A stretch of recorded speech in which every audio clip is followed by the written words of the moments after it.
Здравейте, в днешното видео ще ви покажа как направих цяла рисунка единствено с тази акварелна хартия от Пепко. Рисунката ще отцветиме с горните бои, а именно Генсай Тамби Куротаки. А именно героя, който ще нарисуваме е Мадара Учиха. Той е един от любимите вилени в анимето и това е причината да го нарисувам днес.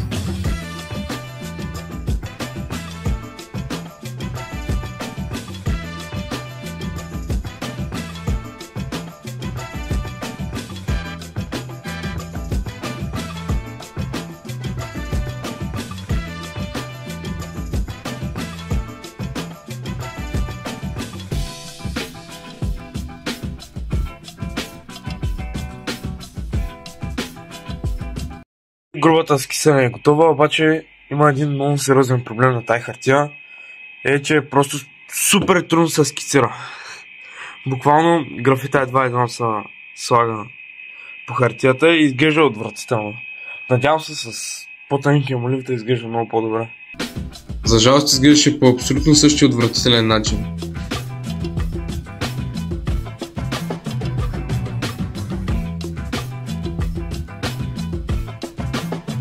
Проблема на хартията е, че буквално когато нанеса самия слой боя, буквално става на някакви точици, черти и изглежда отвратително.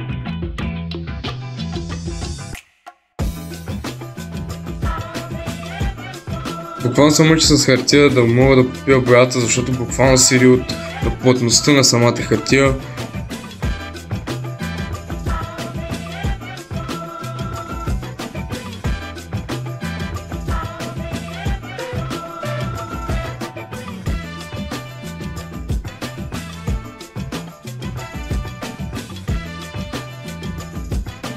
И като цяло добавям бакграунд и рисунката е готова.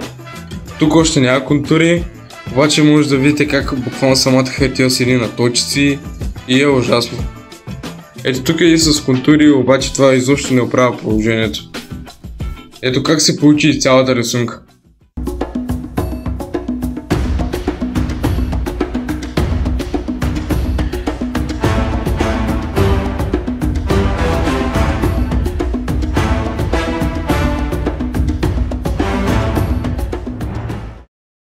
Като цяло това беше от видеото, наистина се надявам да ви е харесало.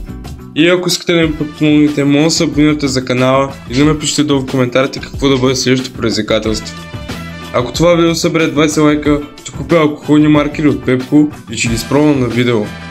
И естествено, ако искате да си поръчате аниме герои, може да ми пишете в Instagram за поръчки като тези.